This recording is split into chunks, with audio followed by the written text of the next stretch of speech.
Fala, fiel torcida, tudo bem? Aqui é o Caio Coelho, para quem me conhece melhor, é o Caio Alba Timão. Você aí que me acompanha nas redes sociais, no Instagram, no Twitter, no YouTube. Eu venho aqui apresentar o meu novo projeto para vocês, que é o meu novo podcast, chamado Papo 1910. O Papo 1910, que ele era já um programa no meu canal no YouTube, onde eu falava de fatos históricos do Corinthians, sem ser falando de notícias atuais. Pode até ser falando de notícias atuais, mas de uma maneira diferente. Então eu resolvi transformar um projeto que era em formato de vídeo, em formato de podcast, e vai ser tanto para as seguintes plataformas, YouTube e Spotify. Então eu espero que vocês já tenha acompanhando aí, já divulgue aí para os seus amigos corintianos, para a fiel torcida. E hoje vamos falar sobre o Mundial de Clubes de 2000. Hoje, nessa exata data de 14 de janeiro de 2000, há 20 anos atrás, o Corinthians conquistava o mundo pela primeira vez. Isso mesmo, fiel torcida. O Corinthians conquistava o mundo pela primeira vez e é um tema bastante discutido, né? Tanto entre corintianos como outras torcidas que falam que não é considerado um campeonato mundial e tudo, mas se tá lá no site da FIFA, não tem como a gente discutir que não é mundial. Se tá lá no site da FIFA, se é um campeonato organizado pela FIFA, não tem como discutir. É sim mundial. E por que essa reclamação toda de falar, mas o Boca então que tinha que participar, enfim. Só relatando alguns fatos, como que funcionava a classificação para aquele Mundial de 2000 que já havia sido discutido há 1 ou 2 anos atrás. O formato de classificação do Mundial de Clubes de 2000 funcionou da seguinte maneira: eram 7 confederações mais o país sede. Essas 7 confederações foram a Liga dos Campeões da AFC de 1998, que o campeão foi o Al Nassr, a Liga dos Campeões da CAF de 1999, sendo o Raja Casablanca, o da CONCACAF, que foi o Necaxa, campeão da Liga dos Campeões da CONCACAF de 1998-99, o campeão da Comebol, da Copa Libertadores de 98, o Vasco da Gama, o Salt Melbourne, da Liga dos Campeões da OFC de 1998 e 99, o Manchester United, campeão da Liga dos Campeões de 98 e 99 da UEFA, mais um clube da UEFA, o Real Madrid, que foi campeão intercontinental de 98. E aí é onde o Corinthians entra nessa história. O Corinthians ele entra nessa história como país sede, sendo campeão brasileiro de 1998. Tem gente que fala, foi campeão em 99 e jogou o Mundial de 2000. Não, o torneio já havia sido firmado e concretizado no fim de 1998, ou seja, o Corinthians ele foi campeão em 98 já tendo a certeza que iria disputar o Mundial de Clubes da FIFA em 2000. Importante a gente falar também sobre os dias que antecederam a competição. O Al Nassr, da Arábia Saudita, ele foi o primeiro clube a chegar aqui no Brasil antes do final de 1999. O Raja Casablanca, o Necaxa e o Melbourne também desembarcaram no nosso país. Real Madrid e Manchester United chegaram no início de 2000, já o Vasco, assim como o Coringão, retornaram aos trabalhos antes do final do ano. Pela participação do Mundial, cada equipe recebeu 2,1 milhões de dólares. O campeão receberia um prêmio de 6 milhões de dólares. Assim, falando um pouco da disputa do torneio, foi até a Libertadores de 2012, o Mundial de Clubes de 2012, foi a principal competição, o principal título da história do Corinthians, tanto que ele virou naquela estrela, né, naquela camisa que contabilizava os títulos brasileiros, e a maior estrela era do Campeonato Mundial de 2000. Ela teve e tem um significado muito importante para a torcida do Corinthians, porque, querendo ou não, foi a segunda invasão corintiana no Maracanã, tinha essa gana de conquistar um título internacional, e pela primeira vez o Corinthians conseguiu, sem ter ganhado a Libertadores, é claro, mas como país sede. A gente já viu tantos clubes aí disputando o Mundial como país sede, chegando na final contra Real Madrid, contra o Real Madrid mesmo. Real Madrid teve 2 participações, salvo engano, aí, Kashima Antlers, não lembro qual foi a outra. Não foi contra o Real Madrid, contra o Bayern de Munique, o Raja Casablanca eliminando o Atlético Mineiro em 2013. Então, as pessoas falam muito, mas sabem pouco ou fingem que não sabem, entendeu? Porque se está lá no site da FIFA o formato do torneio, não tem o que questionar. Agora você vier falar pra mim que tem clube aí que é campeão mundial em 1951, sendo que não existia absolutamente nada, tipo de Libertadores, de Campeonato Brasileiro, convidaram tudo, fizeram um torneio lá que nem tinha esse nome, tinha o nome de Copa Rio, aí já é outra coisa, entendeu? Porque isso pra mim não existe.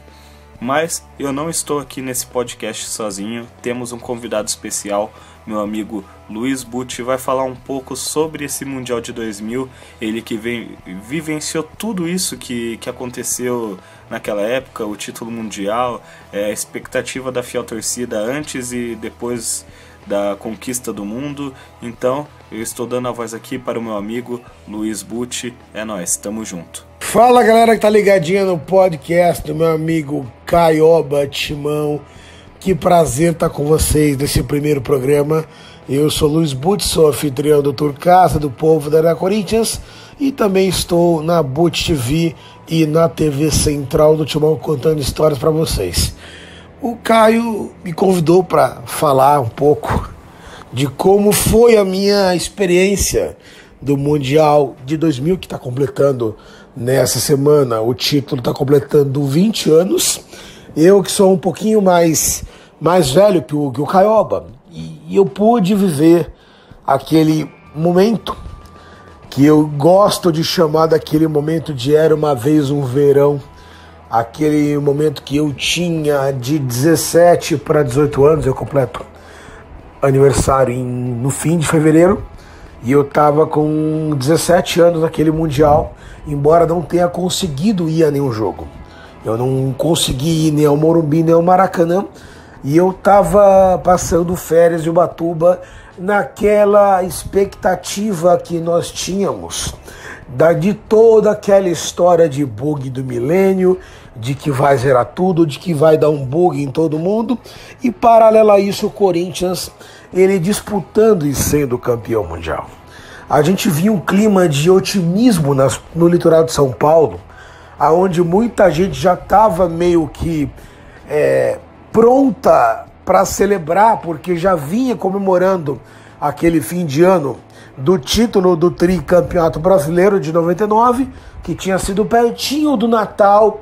Então aquele verão vivo, aquele verão de quase 40 graus aqui em São Paulo também, começava o Mundial também não vou dizer uma certeza, mas era algo febril muito grande. Eu lembro que nós estávamos em Ubatuba, e naquela época o Diário Lance, que hoje é mais frequente nas redes sociais do que nas bancas, pela explosão das redes sociais, hoje em dia é muito forte nas redes sociais também, no Twitter, Facebook.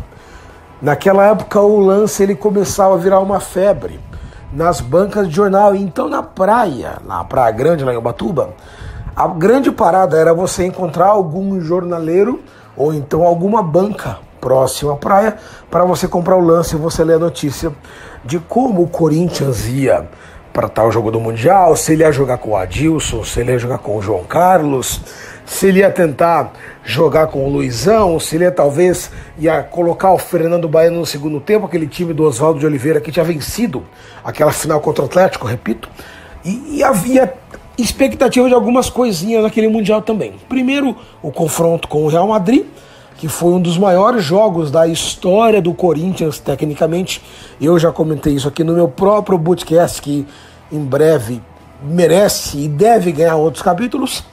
E a partida do outro grupo entre o Vasco e o Manchester United, que talvez acho que ninguém imaginava que o Manchester United fosse levar um cacete do Vasco. Aquele momento que a gente tira o Real Madrid apenas na terceira rodada, quando a gente vence o Al Nassr e acaba classificando e vê o Vasco ganhar de baseada, de 3-1 do Manchester United, numa tarde que poderia ser facilmente 6 ou 7, você fala, opa, isso aqui vai ser um confronto brasileiro. O Vasco tinha aquele timaço que tinha sido campeão da Libertadores 2 anos atrás, tinha ganho vários títulos, tinha ganho o Brasileiro de 87, tinha ganho vários campeonatos cariocas em cima do Flamengo, aquele time do Edmundo, aquele time do Juninho Pernambucano, do Ramon, do Felipe, do Viola, do Romário, do Elton no gol, acho que o Nasa estava no time, não me recordo se o Nasa estava naquele time, mas era um time bom. Era um time bom. E a expectativa de grandes jogos começou a crescer na praia, na hora da praia, e começou a virar realidade. E eu lembro que lá em Ubatuba, que nós íamos sempre celebrar as vitórias do Corinthians contra o Raja Casablanca e contra o Al Nassr na pizzaria Bucaneiros, que era muito famosa lá na região, e eu sempre comentava com meu pai como que vai ser a próxima partida. Aquelas mesmas mudanças que a gente via no Diário Lance comentada, nas colunas do Tião Fiel, o pessoal comentando, você fica, puxa vida, caralho, será que ele vai mesmo mudar o time? Será que ele vai colocar aquele jogador? E tudo a gente discutia à noite na pizzaria, era meio que um pós-jogo, saca?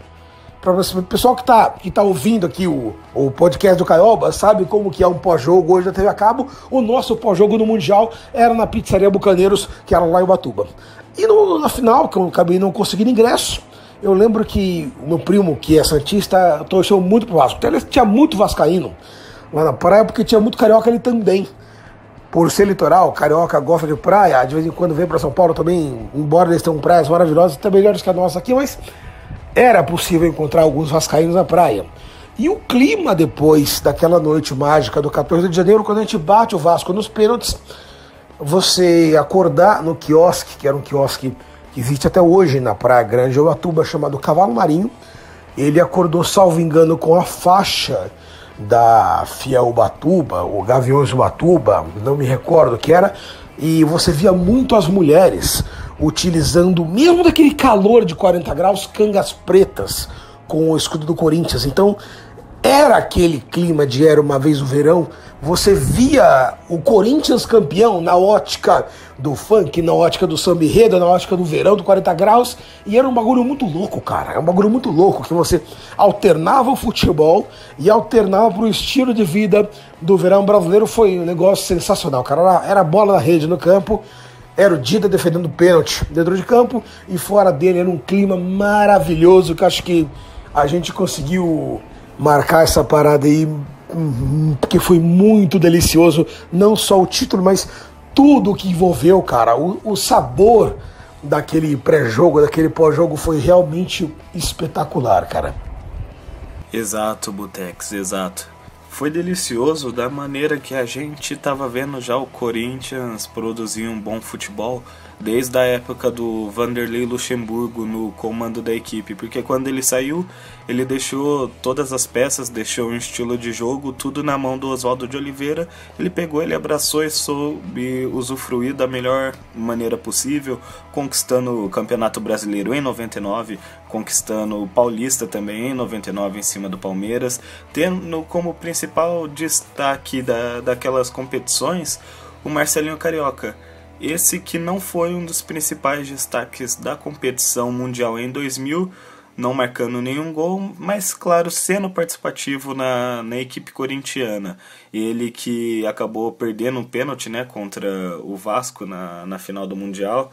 O Marcelinho, ele é um dos maiores jogadores da história do Corinthians, mas tem essa questão dele ter perdido, acho que o do Vasco não conta, né, mas pênaltis que infelizmente custaram a nossa vida na Copa Libertadores da América. E no Mundial de 2000 a gente teve como principal jogador o Bola de Ouro, o Edilson Capetinha, né? O Edilson que ele entortou as pernas do Carembou contra o Real Madrid, marcando 2 gols, sendo o destaque da partida. Isso que antes o Carimbó mesmo disse que nunca tinha ouvido falar do próprio Edilson.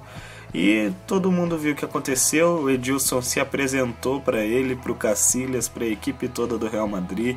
O mais legal disso tudo, Butch, eu acho, é a gente ver os posts que o Corinthians faz retratando dessa conquista há 20 anos, das capas de jornais do lance de 20 anos atrás, remetendo tipo à grandeza e aos fatos históricos dessa conquista do Campeonato Mundial do Corinthians, que na minha opinião, falando agora num fator mais de design, as camisas do Mundial de 2000 foram as mais bonitas da história do Corinthians, juntando com aquela camisa do Corinthians também de 2005. Eu gosto bastante do escudo no peito da camisa. E infelizmente o Corinthians só utilizou aquelas camisas na competição internacional, né? Elas que tiveram uma réplica, né, em 2015, quando o Corinthians ele homenageou os 15 anos desse título mundial, tendo a camisa número 1 como retrato da camisa de 2000, sendo que o escudo não estava no peito, sim no canto superior esquerdo da camisa, mas mesmo assim retratando um pouco sobre a camisa, né? Mas, na minha humilde opinião, tem muito aquele estilo old school, você lembrando dessas camisas de 2000, pelo simples fato de ser tipo o fim de uma era de jogadores usando camisa por dentro da calça, entendeu? Ser aquela coisa bem roots, bem old school mesmo, entendeu? Falando um pouquinho mais sobre esse Mundial de 2000, se você for comparar preço de ingresso com preço de ingresso hoje, era 1000 vezes mais barato você comprar um ingresso para assistir uma partida entre Corinthians e Real Madrid do que você comprar um ingresso para assistir hoje um Corinthians e São Bento pelo Campeonato Paulista. As coisas de fato mudaram muito, entendeu? Acho que, além de ouvir os relatos que você também contou aqui no podcast, acho que o mais divertido de você ser campeão do mundo foi a volta para a escola, cara. A volta para a escola foi um negócio sensacional. Eu não sei se, pela sua idade, se você chegou a viver isso, pela idade que você tem, mas eu vivi, cara, e eu tinha muito amigo São Paulino, e que na época não existia muito essa polêmica de Mundial não valeu, de Mundial com brasileiro, Mundial de verão, sabe? Toda essa papagaiada que escuta hoje em dia, ela não era tão frequente porque você não tinha o adendo das redes sociais. Era no máximo o bate-papo do futebol, do UOL, que eu frequentava muito. Então você voltar do verão, daqueles 40 graus, ser todo queimado de verão, um calor do cacete, e falar, olha, agora eu também sou campeão de mundial, velho. Agora eu tô batendo a porta, cheguei. Clube dos Campeões Mundiais, cheguei. E o da FIFA é o meu, viu? Você chegar na escola assim foi um negócio maravilhoso. Que pena que aquela Libertadores de 2000 não terminou do jeito que a gente quer, mas eu não sei se eu pudesse voltar no tempo, eu trocaria tudo aquilo ali. Foi maravilhoso, cara. Foi um negócio sensacional, cara. Butex, infelizmente na época do Mundial de 2000 eu tinha, no dia da conquista do Corinthians, eu tinha exatos 2 meses e 4 dias de vida. Eu nasci no fim de 99, então tipo meio zero lembrar de alguma coisa, mas puxando o gancho, dá pra citar tipo as conquistas da Libertadores em 2012 juntamente do Mundial, porque eu lembro da volta pra escola, cara. Que volta triunfal. Eu lembro que eu tinha um professor São Paulino. O cara, ele me enchia tanto, mas tanto saco. Porque eu sou tricampeão da Libertadores, sou tricampeão mundial, vocês não têm Libertadores, o mundial que vocês têm não vale, isso, aquilo. Que gostoso foi aquele ano de 2012. Foi um dos anos mais perfeitos da minha vida. Mas enfim, esse é um assunto para um outro podcast. Falando um pouquinho rapidão, só pra gente finalizar aqui sobre os confrontos do Corinthians, o Corinthians, como sempre, na base do se não é sofrido, não é Corinthians, porque ele classificou na base do saldo de gols contra o Real Madrid, porque ambos estavam praticamente empatados em pontos e o que decidiu isso tudo foi o saldo de gols. O Corinthians ele fez 2-0 no Al Nassr, aquele gol do Fábio Luciano que o pessoal fala que não entrou, realmente não entrou, mas na época não tinha câmera, não tinha VAR, não tinha nada, então não tenho que questionar. Tendo o Luizão como principal destaque da partida, né? Aí agora a gente já passa para o jogo que a gente tinha citado já, que o Dida e o Edilson foram os principais jogadores da equipe naquela partida, que foi Corinthians 2, Real Madrid 2. O Dida ele pega um pênalti do Real Madrid, batido pelo Anelka, né? E o Edilson se apresentou para o mundo e se apresentou para os espanhóis fazendo aqueles 2 gols. E depois dessa partida o Corinthians ainda enfrentaria o Raja Casablanca. Casablanca não, o Al Nassr. O adversário que eu tinha citado antes, no começo, foi o Raja Casablanca. Agora sim é o Al Nassr. O Al Nassr, o Corinthians precisava de um resultado positivo e precisava que o Real Madrid não fizesse mais gols que o Clube Paulista. Enfim, o Corinthians conseguiu fazer esse 2-0 no Al Nassr, com o Fred Rincon comendo a bola no jogo, aquele volante colombiano cheio de raça, né, que sempre foi o Fred Rincon, acabou colocando o Corinthians na final do Mundial, e com isso a gente chega na final do Mundial entre Corinthians e Vasco. O Vasco, aquele time com Romário e Edmundo, desbancou equipes como o Manchester United, deitando na equipe inglesa no Maracanã. Só que antes dessa partida a gente teve a preliminar disso tudo, né, que foi a partida da disputa de terceiro lugar, que foi entre Real Madrid e Necaxa, que foi a decisão. E para surpresa de muitos, a medalha de bronze ficou com os mexicanos. Roberto Carlos, que falou que foi só para zoar no Mundial e tudo, parece que ficou até sem medalha, né? Após um empate em 1-1 no tempo normal e na prorrogação, os gols foram marcados por Raul e Delgado. A partida foi decidida nos pênaltis. Com isso, Necaxa conquistou o terceiro lugar. Essa foi a partida preliminar da final entre Corinthians e Vasco no Maracanã. Foi uma partida em que a bola rolou e a rede não balançou, né? Porque foi um jogo bem truncado por ser duas equipes muito fortes. E a partida acabou tanto 0-0 no tempo normal como na prorrogação. E na disputa de pênaltis, o Corinthians começou batendo com o Fred Rincon, que converteu, Romário pelo lado do Vasco, Fernando Baiano, Alex Oliveira, Luizão, Gilberto. E o que aconteceu quando o Gilberto bateu o pênalti? Isso mesmo, Dida estava lá, ele defendeu a cobrança de Gilberto. O Edu Gaspar, para quem não conhece, foi jogador do Corinthians, foi revelado pelo Corinthians. Apesar de ter acabado de subir e ter uma pressão nas costas, acabou convertendo o pênalti.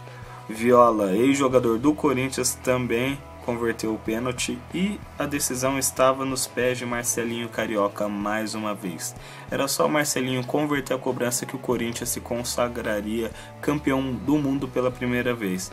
Mas, assim como em outras oportunidades, infelizmente o nosso pé de anjo não soube aproveitar e acabou perdendo a cobrança com a defesa do goleiro Elton. E ficou tudo nas mãos de Edmundo. E o que o Edmundo fez, gente? Um dos maiores jogadores brasileiros dos anos 90 acabou convertendo para o lado de fora. Não foi nem pro gol, foi pro lado de fora. O Dida não pegou, o Edmundo chutou para fora. O Dida, como sempre, levantou frio e uma trombada quase solidária no Edmundo, viu os companheiros em sua direção com calma de um monge. Tipo, o Dida tem essa, né, de ter essa frieza, e pelo que o pessoal fala, os jogadores falam, ele achou que ia ter uma outra cobrança que não tinha acabado. Sendo que acabou a partida, o Corinthians já tinha consagrado campeão do mundo. Caio, só para encerrar aqui a participação nesse podcast maravilhoso, já deixando o convite para quem está ouvindo aí, assina o podcast do Caioba, que vem muita história legal aí. Às vezes a gente se pergunta, cara, o que você tava fazendo na hora do pênalti do Edmundo, velho? Ih, rapaz, eu nunca me esqueço que eu tava lá em Ubatuba no apartamento vendo o jogo, dessa história que eu contei alguns minutos atrás, e o meu pai virou para a televisão e começou a apontar, você vai errar, velho. Você vai errar. Cara, era o Edmundo, velho. Era o Edmundo que me fez sofrer quando eu tinha meus 11, 12 anos, cara. Quando ele tava no Palmeiras. E o meu pai, que não é um torcedor fervoroso. Ele cresceu sem torcer pra ninguém. Foi virar corintiano depois na minha adolescência. E começou, você vai errar. E na hora que o Edmundo erra, ele começa a berrar um palavrão que eu não posso dizer aqui. Senão o podcast do meu brother Caioba vai sair do ar do primeiro episódio. E ele começou a dizer, gritava na televisão, saca, velho? Como se ele estivesse apontando o dedo na cara do Edmundo. E assim que a gente bate campeão, a nossa primeira reação... Nós tínhamos um amigo em comum em Campinas, lembrando que eu sou de Campinas, né? Que era um rapaz chamado Daniel, que era dono da escola de inglês que eu frequentava e que era um palmeirense catedrático. Era um porco chato. Aqueles cara que acho que era até manchista. Eu acho que era até da Mancha, se eu não me engano. E a gente ficou pensando, vamos telefonar pro Daniel. Só que o negócio, a gente tinha acabado de se esquecer que o Daniel ele se envolveu num problema sério de não pagamento de pensão e o Daniel estava preso durante o Mundial do Corinthians, velho. É até certo ponto macabro, é até certo ponto uma maldade isso, mas a gente queria zoar o Daniel e ligar pro Daniel na cadeia para celebrar o campeão mundial que era o Corinthians. Então foi um negócio maravilhoso, que eu acho que todo mundo tem uma passagem sarcástica dessa da hora do título. Fatos dessa final do Mundial. A final entre Vasco da Gama e Corinthians, realizada no Maracanã, é até hoje o jogo com maior público da história dos mundiais, com 73 mil torcedores dentro do Maracanã. E, faltando 18 minutos para as 11 da noite, o mundo enfim rendia-se ao Corinthians, campeão mundial de 2000. Começava um novo século, uma nova década, com o mundo em suas mãos.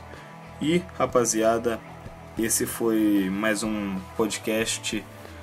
Eu queria agradecer aqui meu amigo Luiz Butti pela participação. Se inscrevam no canal dele lá no YouTube, youtube.com/buttv. Ele também tem um podcast disponível aqui para vocês no Spotify, chamado Buttcast. Ouviram? Buttcast. Queria agradecer ele que é anfitrião do Tour Casa do Povo da Arena Corinthians. Vocês já devem conhecê-lo, seja via Instagram ou pessoalmente, para quem já fez o tour. Esse é o nosso primeiro episódio aqui do Papo 1910, falando um pouquinho sobre essa final do Mundial de Clubes em 2000. Então fica aqui meu abraço a você, fiel torcedor. Eu espero vocês no próximo Papo 1910, que deve ir ao ar na próxima semana. Então é isso, fiel torcida. Muito obrigado pela sua audiência e até a próxima. Tamo junto sempre e vai Corinthians. É nóis.